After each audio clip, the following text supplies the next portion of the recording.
BBC One. We can join the BBC's news teams where you are. Bye-bye. Tonight on Reporting Scotland. Two of Scotland's most senior police officers are accused of using the force's firing range for unauthorised purposes. The percentage of patients waiting longer than 18 weeks for treatment to begin has risen to its highest level since targets were introduced. Released from prison in India, Billy Irving from Argyll is free after 4 years, and his partner hopes he'll be home for Christmas. I just wanted to be with him for the rest of my life, and I'm so lucky to have him. I'm just dead happy. Also on the programme, 250 jobs are being cut from the Rosyth dockyard workforce. And the secret collection of Paisley's past goes on display for the first time.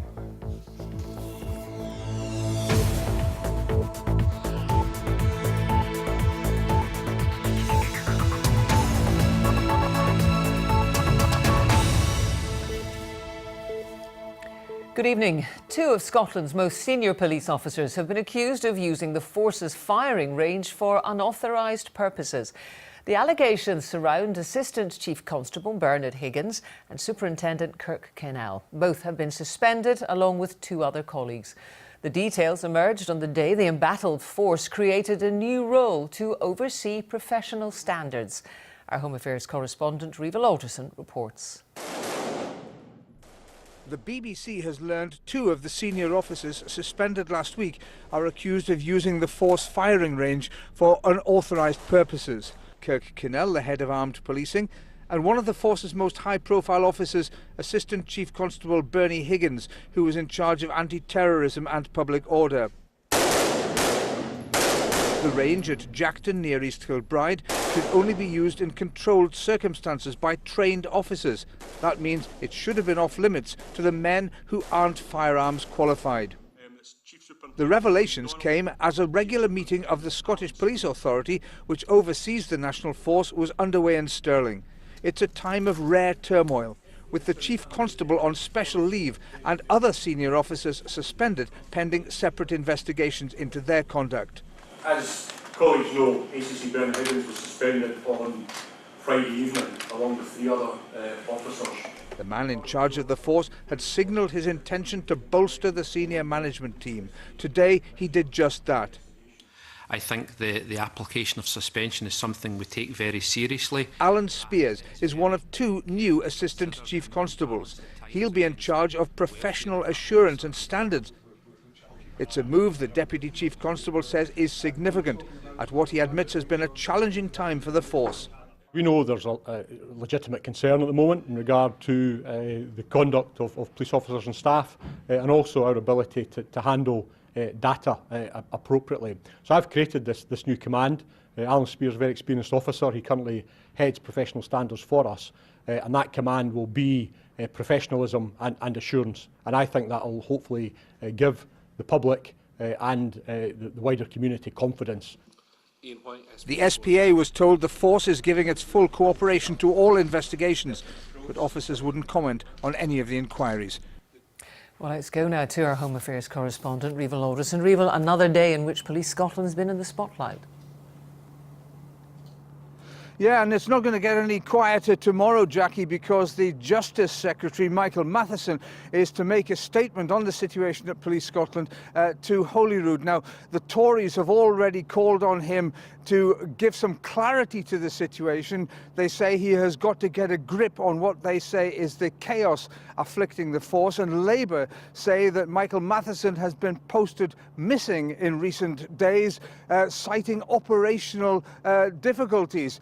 So it is going to be a big day for them politically, but it's quite interesting that the Deputy Chief Constable Ian Livingston has taken today to try to reassure members of the public with what the police are going to be doing to make sure that their probity is of the highest standard. I say it's interesting that he's doing that because bear in mind, he is only in interim charge while the Chief Constable is on leave, but Ian Livingston has determined quite clearly that he wants to sort things out as quickly as possible, Jackie. Thank you very much, Riva Alderson there. The percentage of patients waiting longer than 18 weeks for treatment to begin has risen to its highest level since targets were introduced. The newest figures show nearly 1 in 5 patients is waiting longer than the target time. Lisa Summers reports. Today's figures show the NHS under increasing pressure. An 18-week target for treatment to begin at a 6-year low. The target was set by the government in 2011. After a period of meeting it, it's been steadily falling since the middle of 2014. The latest figures show only 81.4% of patients started treatment within 18 weeks. Other key waiting times have not been met. For 1 in 5 patients who've had a treatment agreed, they're still waiting more than 12 weeks for it to begin. And more than 14,000 patients didn't get the results of a key diagnostic test within 6 weeks. Cancer charities say it causes undue stress. We know that waiting to find out whether or not they have cancer can be a very anxious time for people, and that's why today's figures are so concerning. At Cancer Research UK, we're concerned to see that the Scottish Government has not only missed its 6-week target for diagnostic tests, but also that the figures are getting worse. The government says it's working to improve things. Putting more money into the system is not enough in itself, which is why the reforms to elective care in the same way as we've done for unscheduled care and changing the way we deliver our outpatient appointments is really important if we're going to be able to meet the demands, not just in the here and now, but into the future as well. But opposition parties say it's not good enough. I'm incredibly angry that this is where we are in Scotland, with just 81% of people actually meeting that 18-week referral. I think it's completely unacceptable. It's the mismanagement of our health service under this government which is to blame, and we want to see action taken to address this as soon as possible. With winter approaching, this will mean additional strain on the NHS. Waiting times are important because they give a clear picture of how the NHS is performing. But increasingly, we're seeing problems meeting targets, particularly with hospital care, and that indicates wider challenges across all of our health services. Lisa Summers, reporting Scotland, Edinburgh. A former soldier from Argyll who spent 4 years in an Indian jail on firearms charges has been released from prison. The family of Billy Irving, who along with 5 other Britons had their convictions quashed by an appeal court yesterday, say they hope he'll be home by the end of the week. Suzanne Allen reports. And that's Billy. Big wave to the camera. She describes it as surreal. Billy Irving's fiancée is seeing his release for the first time. He was one of 6 British men driven out of Chennai prison at just after 7:30 our time this morning. This is the first picture of him since then, staying at a friend's house, smiling, happy, relieved. When we got the verdict yesterday, I never in a million years thought that he would be out the next day.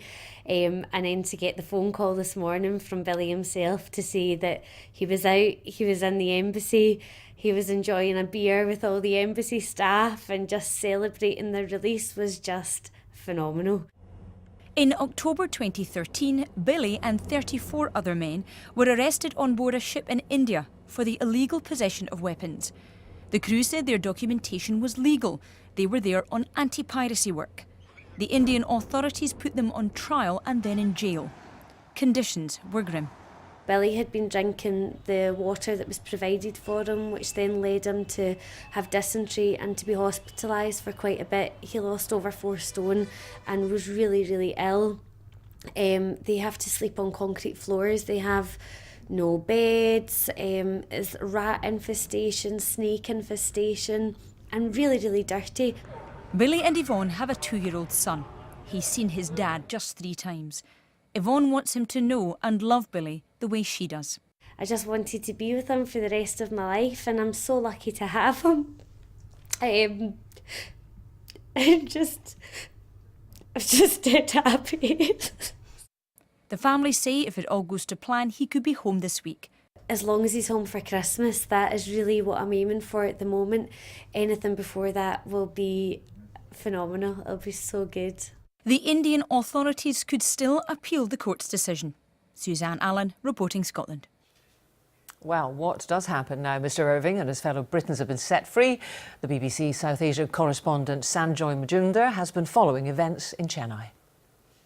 Tonight, Billy Irving and his mates are spending their first night of freedom in hotels instead of a prison cell. Earlier in the day, they were taken to the British Deputy High Commission, where they were briefed and they completed some paperwork. The High Commission is in touch with Indian authorities to determine what the next steps are. The biggest question is whether the prosecution will appeal against the judgment that was passed yesterday. At the moment, there's no indication if they're going to do so. In fact, defense lawyers believe that is not a step that's likely to be exercised. But even if that doesn't happen, there are a number of formalities that need to be completed before the men can go home. It's a process which could take several days, perhaps even a week or two.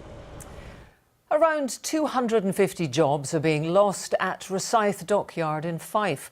Babcock International is laying off workers who are building 2 aircraft carriers for the Royal Navy, where our business correspondent David Henderson is there. And David, we believe this decision has been made because much of the work on the warships has already been done.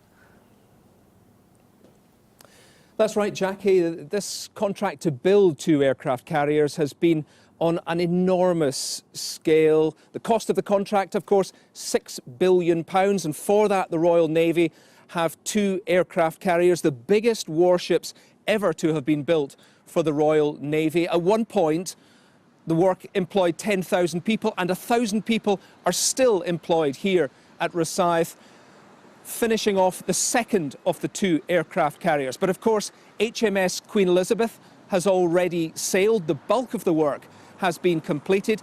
And as a result, today, Babcock, one of the contractors, have announced they're laying off 250 workers because they say they are no longer required here. So, David, how is the long-term future looking? Well, for the next couple of years, Jackie, things go on as before. Work to finish. HMS Prince of Wales continues. That ship will be handed over to the Royal Navy sometime in 2019. What happens then, though, is up for debate. What the unions here representing the shipyard workers would like to see is for more work to come here. They say they would like to see the next generation of Royal Navy support vessels built here. These are right now our vessels that are built at yards right around the world. The unions say that's the wrong approach. They say they want them built here in the UK, and they say that would guarantee work here at Rosyth for many years to come. Jackie. David, thank you. Former residents of an orphanage in Lanarkshire have told the Child Abuse Inquiry of the physical and sexual abuse they suffered as children at the hands of nuns and other staff. Giving evidence as stage 2 of the inquiry got underway, one survivor described beatings as a normal part of growing up at the Smileham Park residential home that had been run by an order of nuns. This is the first time the Child Abuse Inquiry has heard directly from survivors. Scottish local authorities are finding it increasingly difficult to provide services and balance the books, according to the Public Spending Watchdog. The Accounts Commission says more councils are dipping into their reserves to pay for day-to-day commitments, and as a result, some could run out of cash in 3 years. Craig Anderson reports from Murray. The council-run community centre in Elgin provides a range of facilities enjoyed by tiny tots If you're happy and you know it, say we are! to those of a more mature vintage. A number of times in recent years, Murray councils tried to save money by closing schools and libraries, but has largely backed down in the face of public opposition. After all, no one wants to lose a service they regard as vital for them. Oh no, it would be terrible. That would be a disaster. And then there's all the other clubs, as they were saying, that go on here as well. And the ones for the kiddies and things like that too. We would miss it very much. Many Scottish local authorities have got financial reserves that they can use for emergencies, a rainy day fund if you like. But many of them, like Murray here, say they've had to dip into those rainy day funds because on them it seems to have been raining for years. If spending and income in Murray continue at the same rate, they'll have exhausted their financial reserves in 3 years. They say a larger block grant from central government is crucial.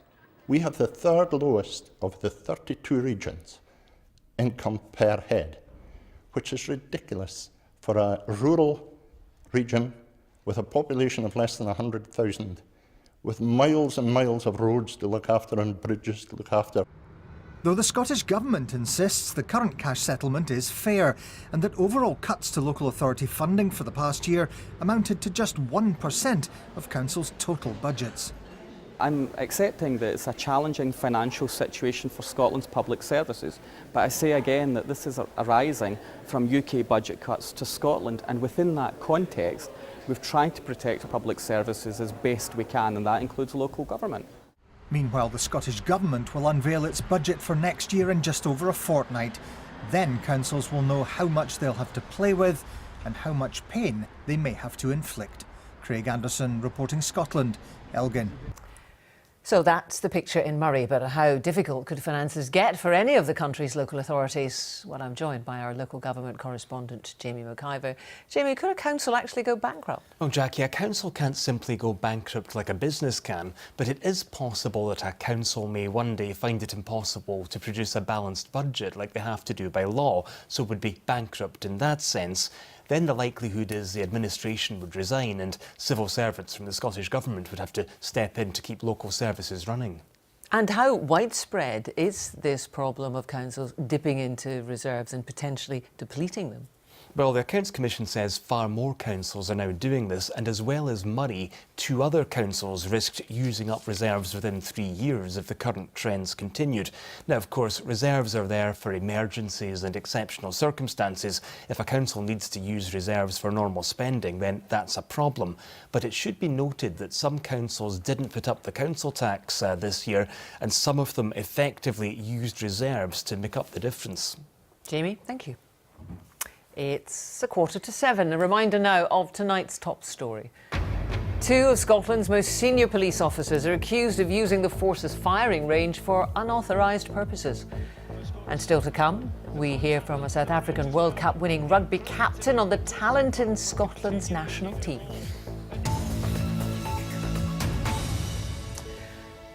Scottish ministers have decided not to press ahead with a recommendation to make arm's-length organisations, such as those providing leisure activities on behalf of local councils, pay business rates.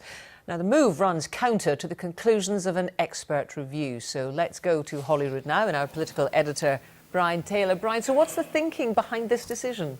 Jackie, you know that several councils have arm's-length semi-autonomous organisations to run, for example, leisure centres. An expert review chaired by Ken Barclay, who's a banker, he looked at this, he said, no, he looked at a wide range of business rates issues, but on that one he said, no, that wasn't fair. They weren't competing fairly with private gyms. He said they should pay business rates in future. Now, the Scottish Finance Secretary, Derek Mackay, took a look at it. He's going to review other issues in the report generally. For example, he's already said that nurseries, children's nurseries should be exempt. But on this question of leisure centres and arm's-length organisations, he said, no, there's a greater benefit to Scotland in promoting a healthy lifestyle. So he said they wouldn't pay business rates, but he warned councils that if they try and get round business rates still more by creating even more arm's-length organisations, then that wouldn't be on, and he'll clamp down. And the expert review also proposed applying business rates to independent schools. Where is that one going? Jackie, I think the verdict on that will be rather different. It is my very firm expectation that independent schools will in future be expected to pay business rates. The estimate is that could be a total bill of around £5 million to the independent schools. They're likely to be unhappy with that. They will say that they'll have to push up fees and perhaps drive people out of that system and back into the state sector. But it is my firm expectation that the Scottish Government will heed the advice on this one of the expert review and will apply business rates to independent schools. Let's put it this way, if I were a bursar at an independent school tonight, I'd be preparing for a bigger bill. Brian Taylor at Holyrood, thank you. A man has appeared in court accused of threatening to stab an 18-year-old woman before raping her in Dundee. Prosecutors allege the attack took place in a car park in the city last Thursday night, close to Dundee University. 36-year-old Mark Arnott appeared in private at the City Sheriff Court. He made no plea and was remanded in custody. Up to 100 jobs will be created at a new decommissioning facility in Dundee. WellSafe Solutions specialises in the decommissioning of underwater oil and gas wells.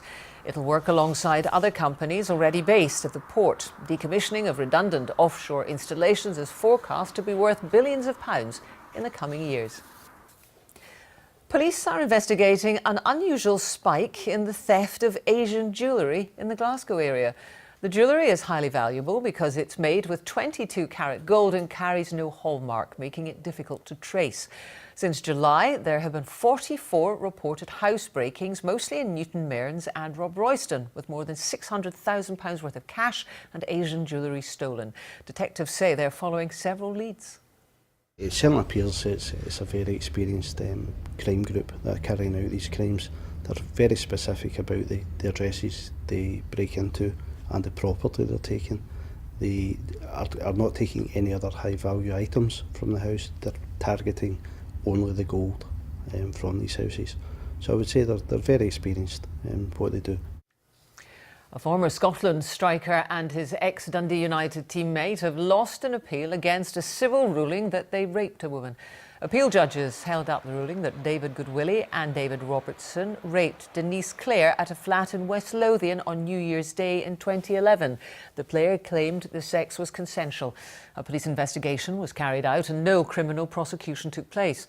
However, the Court of Session found they'd raped her due to her excessive alcohol intake and awarded Miss Clare £100,000 in damages. Former South Africa rugby captain Francois Pienaar says Glasgow and Scotland fullback Stuart Hogg is now a role model for aspiring Scottish players. Hogg was forced to miss the final autumn test at the weekend through injury, but his excellent form over the past few years hasn't gone unnoticed, as Brian McLaughlin explains. Two legends of rugby union in Scotland to promote sport as part of a global mentoring programme. But Hogg has it, and Hogg for the line and for the score. With the excellent form of the Scotland and Glasgow fullback certainly catching their eye. Well, I was at the International Rugby Awards on the weekend, and Stuart and I had a beer in the small hours of the morning, and I just congratulate him with his style of play, and also as a man, as a human being. He's a role model. So his style of play and the fact that he wants to take risks, he doesn't conform to the norm, but the other players around him, they expect that too. So that makes a side always dangerous. Hogg was forced to pull out of Saturday's win against Australia just before kick-off, but he insists his progression as a player is not just down to him alone. I'm very fortunate to play in two very good teams in Glasgow and at Scotland. You know, I try and learn new things every single day, learn off the coaches, learn off other players, and try and get the best out of myself, because you know, the big thing for me is that you're never the complete rugby player. You've always got something to learn, always something to work on, and I just want to try and get the best out of myself. Hogg came close to earning Scotland a hard-earned win against New Zealand, and one of the great All Blacks of days gone by says he now has a similar mindset as the world's best. They played very well against the All Blacks, and that's, you know, I suppose the disappointment is that we haven't seen enough of that. He's been plagued by injuries, and once again last Saturday.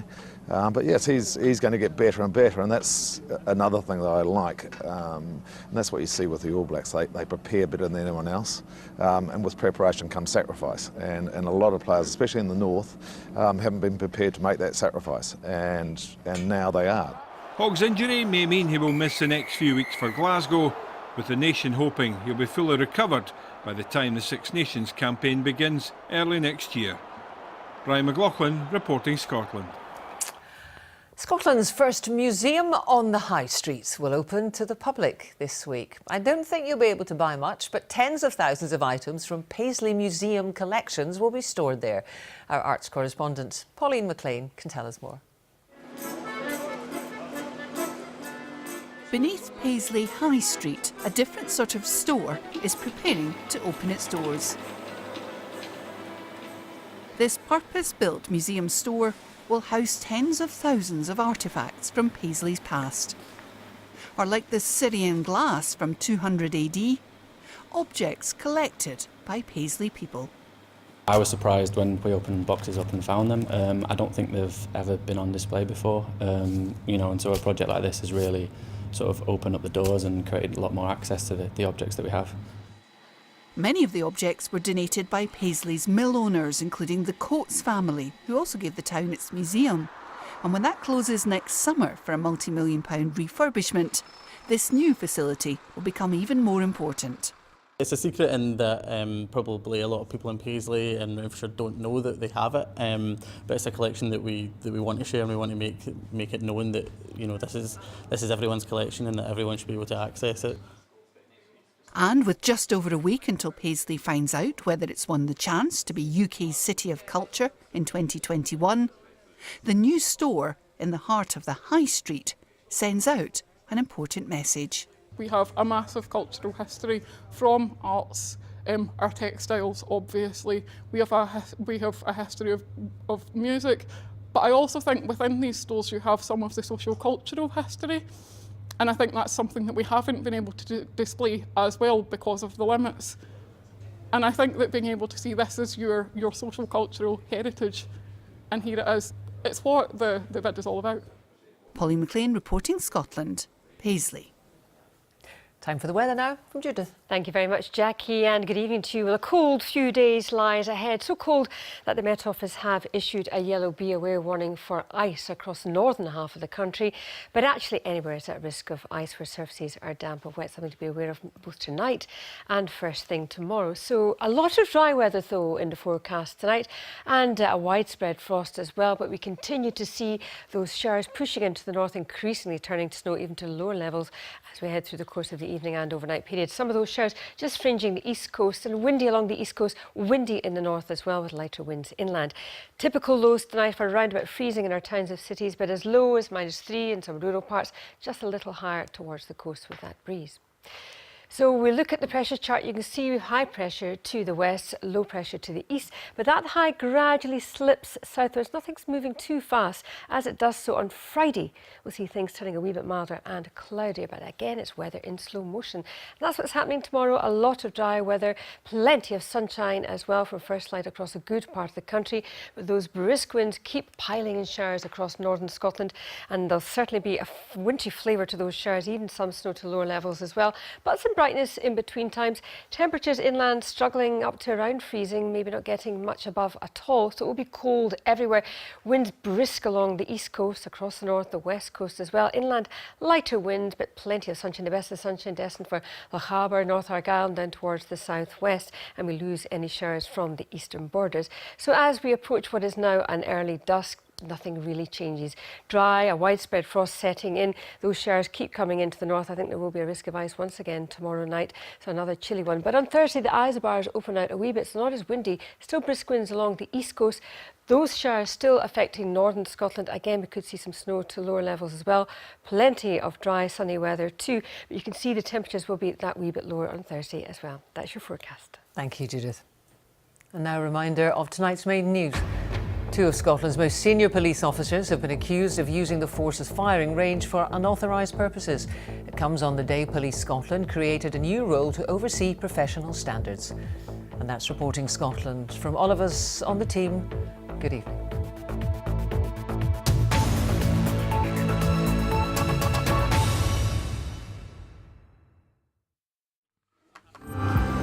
Dizzy Rascal and former Strictly winner Jay McGuinness join Matt and Alex on The One Show, and that's coming next. Are you ready for it? Ladies and gentlemen, it's showtime. Oh, it's gorgeous. You were the leading man tonight. Is there nothing you can't do? Made me quite emotional, actually. Strictly Come Dancing, Saturday at 7:05. Are you ready for it? On BBC One.